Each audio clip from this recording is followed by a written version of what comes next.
Greek mythology, the god Zeus created women, or woman, to punish man. He created a woman called Pandora. He gave her two things. He gave her a box, which he told her never to open, and he gave her a curiosity, which he knew that she could not contain. He knew that eventually she would open the box and release upon the world all the ills and evils that have plagued us since. Tonight, I would like to tell you a true story that not only illustrates that the sin of curiosity still lies in a woman's bosom, but I would also illustrate with horrifying clarity that the power of the supernatural still exists. My story begins in Ireland, around the turn of the last century. A young man returned to his ancestral home with his bride. And for the first few weeks there, she busied herself getting to know her neighbors, the countryside, her servants, but above all, the house that was her home. It was a large, rambling type of house with nooks and crannies, long, endless corridors, interjoining staircases. She was quite happy exploring this house for hours upon hours, until eventually she thought she knew the house from cellar to attic. And when she thought that she knew the house from top to bottom, she discovered herself one day in the west wing in a corridor she had never seen before. On the wall of that corridor was a tapestry depicting the casting out of Lucifer from heaven. And behind the tapestry was a door, a locked door. She tried every key on her key ring, but to no avail. The door remained locked. She placed her ear against that door and thought that she heard sounds similar to the sobbing of a child. She asked her servants about the door, and all they would do would avert their eyes and say, "Ask the master." And that night at dinner, she did. She said, "What is the room? What is in there? Why is it locked?" A coldness came over her husband. He looked at her with eyes that were both angry and frightened. He said, "You must never, ever attempt to enter that room." And she said, "Why?" And he said, "I do not know. All I know is that in 400 years my family have lived here. Nobody has ever set foot in that room, and nobody will. Please do not bring up that subject again.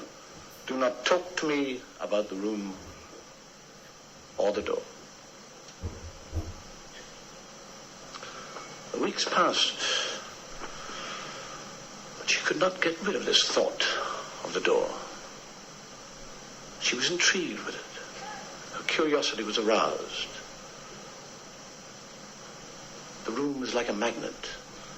It drew her back time and time and time. She would stand in front of that door and wonder what was in there. And then fate smiled on her, or so it seemed. One day when she was placing some flowers upon an old dresser, she noticed a small recess. She put her hands in, and as she put her hand in, a small wooden lever moved underneath her exploring fingers. A panel, the back of the dresser, slid open, and there was a dust-covered key. She knew, without any doubt, that she had found the key to the locked door. Now, chance for her curiosity to be satisfied. She waited, she waited, she waited. Until finally her husband was called away on business. He would not return until the following day. That night, she dismissed her servants early. She retired to her room and waited. And when she was sure that the house was completely still, with a smile of anticipation, she took the key from her pocket and, aided by the flickering lamp, ascended the darkness of the stairs, down the corridor, until as she last stood in front of that door which had intrigued her for so long. With beating heart, she put that key into the door, and a single hollow click, it opened, and the door slowly moved inwards.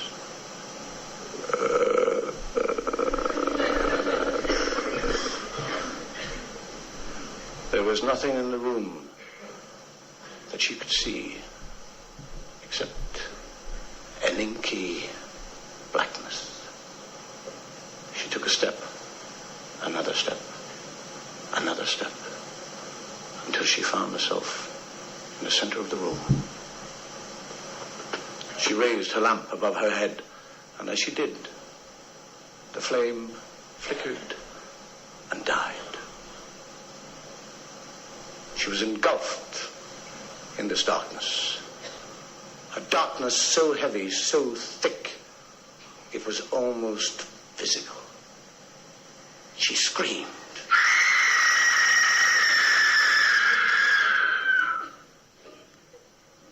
It was the scream of a woman totally terrified.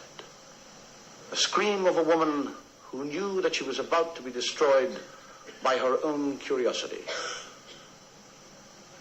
A woman screaming because she had finally found out what was in that room. And mingled with her own screams was another sound, a sound so obscene, so primeval, it defied definition. She looked over her shoulder only to hear the door slowly close, knowing that whatever escape she had was cut off. And as the door closed, it not only cut off her escape, it cut off her last fearful sobs.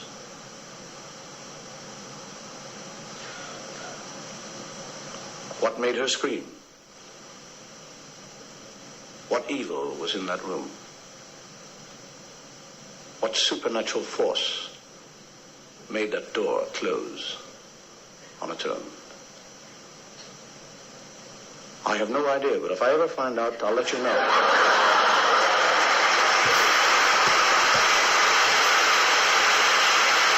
God bless you, Dave.